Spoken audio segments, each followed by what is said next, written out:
Israel और Iran का युद्ध लगभग 2 हफ्तों से चल रहा है, जिसको देखते हुए ट्रंप ने शांति समझौते कराने की पेशकश की, लेकिन यह शांति समझौता इतना प्रयासों के बाद भी असफल रहा। इतना भरकस प्रयास करने के बाद भी ट्रंप के यह शांति समझौता पूरी तरीके से असफल रहा। ईरान नहीं माना। उसने जो है इजराइल के द्वारा किए गए ईरान पर हमले के जवाब में इतनी मिसाइलें बरसाई इजराइल के तेल अवीव पर कि इजराइल जो है धुआं धुआं हो गया। इजराइल को पता चल गया कि अब तक वह सिर्फ छोटे मोटे दुश्मनों से लड़ता रहा, जैसे फ़लस्तीन, गाज़ा पट्टी और लेबनान और सीरिया, लेकिन इस बार जिससे इसकी भिड़ंत हुई है वह इस पर भारी होता नज़र आ रहा है। नमस्कार, मैं राज आपका स्वागत करता हूं क्वांटम क्लास के यूट्यूब प्लेटफॉर्म पर, जिसमें आज हम जानेंगे अगर यह युद्ध लंबा खिंचा तो यह महायुद्ध का रूप ले लेगा और यह महायुद्ध फिर तीसरे विश्व युद्ध का रूप ले लेगा, क्योंकि अब जो है पूरी तरीके से क्लियर हो गया है कि अमेरिका जो है अब इजराइल की तरफ से लड़ेगा, क्योंकि इजराइल के रिटेलिएशंस का जो जवाब ईरान ने दिया है और तेल अवीव को पूरी तरीके से नस्ते नाबूद कर दिया है। इसी के चलते यूएसए के जो एम्बेसी थी तेल अवीव पर, उस पर भी हमला हुआ है, जिससे अमेरिका जो है आहत हो गया है और वह खुली चुनौती दे दिया है ईरान को कि अगर शांति समझौता नहीं हुआ और तुम यहाँ नहीं रुके तो इसके परिणाम घातक हो सकते हैं। ईरान नहीं माना और उसने जो है पलटवार किया इजराइल पर, जिसके चलते यूएसए ने आज ईरान के 3 परमाणु ठिकानों पर हमला किया। यह परमाणु ठिकाने लगभग ज़मीन से 60 से 80 मीटर नीचे हैं, जिस पर मामूली बम का या मिसाइल का कोई प्रभाव नहीं पड़ता है, जिस कारण से जो है यूएसए ने अपने सबसे घातक हथियार का उपयोग किया और यहाँ पर मिसाइलें दागी, जिससे वह लगभग पूरी तरीके से डैमेज हो गया। और इसके बाद फिर जो है ट्रंप का क्या बोलते हैं ट्वीट निकल कर आता है कि हमने जो प्लान किया था उस प्लान पर हम सक्सेसफुल हो गए, हमने ईरान के 3 परमाणु ठिकानों पर हमला किया और उनको पूरी तरीके से बर्बाद कर दिया। हालांकि सूत्रों की माने तो ईरान ने जो है यहाँ से अपने पूरे जो है हथियार और लोगों को निकाल लिया था।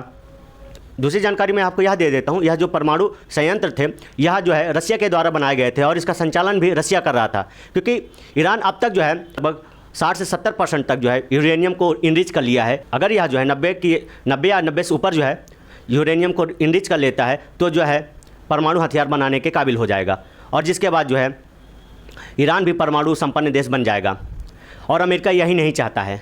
यहाँ पर मैं आपको बता दूँ कि यहाँ पर अमेरिका और ट्रंप के जो है दोनों के एक साथ जो है अलग अलग जो है मिशंस चल रहे हैं, क्योंकि जो ट्रंप हैं वह जो है शांति का नोबल लेना चाहते हैं और यहाँ पर यूएसए जो है अपना साख बचाना चाहती है, क्योंकि वह चाहती है कि मिडिल ईस्ट में उसकी साख बनी रहे। इससे पहले मैं आपको अपनी पिछली वीडियो में बता चुका हूँ कि जो है यूएसए है वह लगातार इजराइल के समर्थन में क्यों है। वह चाहता है कि मिडिल ईस्ट में उसका जो है कंट्रोल बना रहे, तेल पर, व्यापार पर और उसके बाद बाज़ार पर। इसलिए जो है यूएसए और ट्रंप के जो अलग अलग मायने हैं और एक साथ चल रहे हैं। ट्रंप चाहते हैं कि शांति समझौता हो जाए और यूएसए चाहता है कि उसकी साख मिडिल ईस्ट में बची रहे, जिस कारण से लगातार ट्रंप जो है यह कोशिश कर रहे हैं कि शांति समझौता हो जाए इजराइल और ईरान के बीच। और इसके बाद जब यह नहीं होता दिखाई देता तब जो है ट्रंप मजबूर होकर अपनी जो है आर्मी को ईरान पे हमला करने का आदेश दे देते हैं। चलिए आइए खबरों के बारे में जानते हैं, खबर क्या कहते हैं, हेडलाइंस क्या कहती हैं, और फिर मैं आपको बताऊंगा अगर यह युद्ध लंबा खींचा तो महायुद्ध बन जाएगा और यह महायुद्ध जो है फिर कैसे तीसरा विश्व युद्ध बन जाएगा, क्योंकि धीरे धीरे करके इसमें दुनिया की जो है बड़ी बड़ी महाशक्तियाँ और ख़ासकर जो न्यूक्लियर पावर रिच हैं वो जो है कहीं ना कहीं से कनेक्ट होती नज़र आ रही हैं। मैं आगे आपको समझाऊंगा, मैं आगे आपको बताऊंगा यह कैसे हो रहा है। चलिए एक नज़र इस पर डालते हैं। यह दृश्य है जो अमेरिका ने आज तड़के 3 से 4 बजे ईरान के परमाणु ठिकानों पर किया है और फिर जो है इस तरीके के जो है नज़ारे दिखाई दिए। दूसरी बात तो हम कर लेते हैं, यहाँ लिखा यूएसए अटैक्स ऑन ईरान, मतलब जो है ईरान के परमाणु ठिकानों पर यूएसए ने आज हमला किया और ये जो है उसका सैटेलाइट इमेज है कि किस ठिकानों पर जो है अमेरिका ने आज हमला किया है। अगर आप देखें तो ये फोर्डो हो गया, नटंज हो गया और तेहरान हो गया, मतलब ये जो है इसके पास एक जो है इस फहान करके जो है एक परमाणु ठिकाना उस पर भी हमला हुआ है। मतलब ये 3 परमाणु ठिकाने जो है आज यूएसए के टारगेट थे और इन पर यूएसए ने हमला किया और इसके बाद यह बता दिया ईरान को कि अगर यहाँ तुम नहीं रुके तो इसके परिणाम घातक हो सकते हैं। ठीक, चलिए आगे देखते हैं। हेडलाइंस क्या कहती हैं कि अगर यह युद्ध लंबा खिंचा तो भारत पर क्या प्रभाव पड़ेगा इसका और दुनिया पर क्या प्रभाव पड़ेगा। What we know about USA strikes on Iran nuclear facilities, ये सैटेलाइट इमेज है जहां पर मतलब ईरान के न्यूक्लियर साइट्स है उस पर जो है यूएसए ने हमला किया है आज। अल जजीरा की बात कर ले तो Trump says USA has bombed Iran Fordow Isfahan और नतंज न्यूक्लियर साइट्स। मतलब इन 3 साइटों पर जो है आज जो है यूएसए आर्मी ने हमला किया है। ठीक, चूँकि इस हमले से पहले जो है यूएसए ने ईरान को वार्न कर दिया था कि शांति समझौता पर हस्ताक्षर कर दो और युद्ध को यहीं रोक दो, लेकिन जो है ईरान नहीं माना और उसने जो है इजराइल के तेल अवीव पर हमला किया, जिसके परिणाम यूएसए की एम्बेसी पर हमला हो जाता है और फिर यूएसए सीधे तरीके से ईरान के न्यूक्लियर साइट पर हमला बोल देता है। उस पर एक नज़र डाल लेते हैं। ये कहते हैं कि ईरान पर हमला के लिए अमेरिका पूरी तरीके से तैयार है, डोनाल्ड ट्रंप ने दी मंजूरी। मतलब अब यूएसए आर्मी जो है ईरान पर डायरेक्ट हमला कर सकती है, इसकी मंजूरी ट्रंप के द्वारा दी जा चुकी है। दूसरी बात कि रशिया वांस USA against military intervention in Iran and Israel. फिर इसके बाद जो है रशिया की एक खबर निकल कर आती है कि उसने जो है यूएसए को वार्न करता है कि इजराइल और ईरान के बीच जो युद्ध चल रहा है उसमें इंटरवेंशन ना करें। फिर इसके बाद दूसरी खबर फिर निकल कर आती है, ट्रंप क्या कहते हैं कि पहले अपना मैटर देखो, बाद में जो है मिडिल ईस्ट को देखना। ठीक है, इजराइल और ईरान के बीच जो है युद्ध चल रहा है उस पर अमेरिका की एंट्री हो गई। अगर यह युद्ध लंबा खिंचा तो ये मान लीजिए कि यह जो है बहुत घातक हो सकता है दुनिया के लिए और इजराइल के लिए, ईरान के लिए भी, क्योंकि इसमें जो है अमेरिका को कोई लॉस नहीं होगा, वो हथियार लगातार बेच रहा है और बेचते ही रहेगा। लेकिन यहाँ मैं आपको बता दूँ, अगर यह युद्ध लंबा खिंचा तो ये मान लीजिए कि तीसरा विश्व युद्ध की ओर दुनिया को ले जाएगा और दुनिया में तबाही मचा देगा।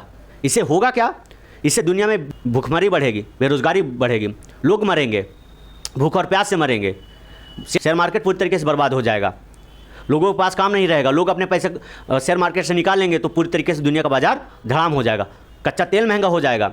अगर तेल महंगा हुआ तो दुनिया की हर एक चीज़ जो ट्रांसपोर्ट से जुड़ी है वो महंगी हो जाएगी। तो ये प्रभाव दुनिया पर पड़ेगा और फिर चारों तरफ हाहाकार मच जाएगा। और अगर इस युद्ध में न्यूक्लियर वेपन का इस्तेमाल हुआ तो ये समझ लीजिए कि दुनिया का कोई हिस्सा नहीं बचेगा, न भारत न और कोई देश जो इस वो युद्ध में तटस्थ है। भारत ना किसी को ना लेफ्ट जाता है ना राइट जाता है, वो हमेशा अपनी नीतियों पर काम करता है, नो डाउट। लेकिन अगर जो परमाणु हथियार से हमले हुए तो समझ लीजिए कि कोई भी नहीं बचेगा। ये जो वो साइट है जहाँ पर अमेरिका ने आज तड़के हमला किया है, आप देख सकते हैं इसको, ये ईरान का वो साइट है, क्लियर है, ये फारस की खाड़ी के पास है। और ये जो वो साइट है जहाँ पर आज जो है तड़के 3 बजे अमेरिका ने हमला किया है। और ये लगभग 3 से 4, 5, 6 प्लेस दिखाई दे रहे हैं जहाँ पर अमेरिका लगातार हमले किया है आज सवेरे।